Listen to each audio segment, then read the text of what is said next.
The Finest Christmas Tree by John and Ann Hassett. Farmer Tuttle was a Christmas tree farmer. His forest was full of pointy-topped trees. Children liked to hear the chop of his axe and the cheery put-put of his tractor.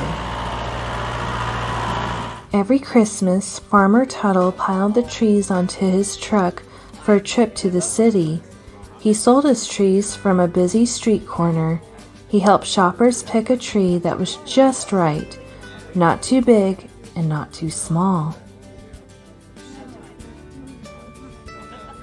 When all his trees were sold, he shopped at the city stores for a special gift. Farmer Tuttle always bought Mrs. Tuttle a new Christmas hat. "Oh, what fun it is to ride in a one-horse open sleigh." But one Christmas, shoppers did not stop to buy Farmer Tuttle's trees. "Smart shoppers want trees made of plastic," said a man. "Plastic trees are positively perfect," a lady said. "Plastic trees go back in the attic until next Christmas," said another. Farmer Tuttle piled his trees back into the truck. There was no money to buy Mrs. Tuttle a new Christmas hat. Farmer Tuttle did not go into the forest anymore. The next winter, a man from the sawmill offered to buy all the trees in the forest. He wanted to saw the trees into toothpicks and clothespins. The man gave the Tuttles until Christmas to decide. Farmer Tuttle wondered what to do. Then, with only one day till Christmas, a strange letter came in the mail. It read, "Dear Farmer Tuttle, the workers at our facility wish to have the finest tree in the forest for their Christmas party. A crew of cutters will arrive shortly. Season's greetings, the boss." Farmer Tuttle hurried home with the happy news. He waited all that day.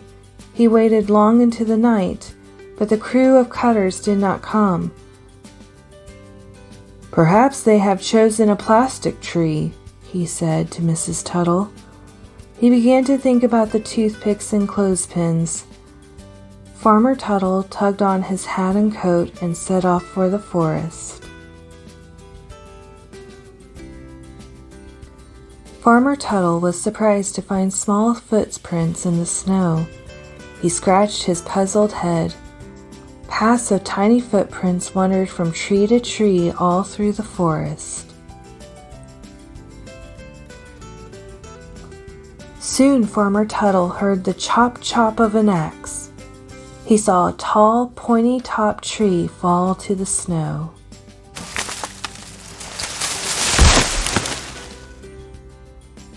Tiny figures rushed to the tree. They lifted it to their small shoulders. They trotted quickly over the frosty ground and tossed the tree onto the back of the sleigh.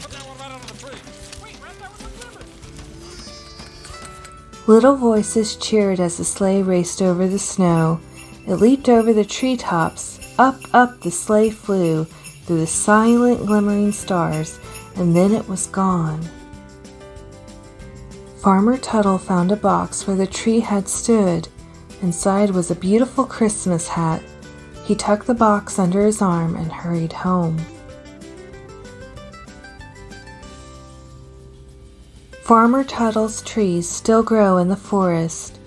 Every year at Christmas, the crew of cutters return for another finest tree. Children have seen the tiny footprints in the snow, and Mrs. Tuttle always gets a new Christmas hat.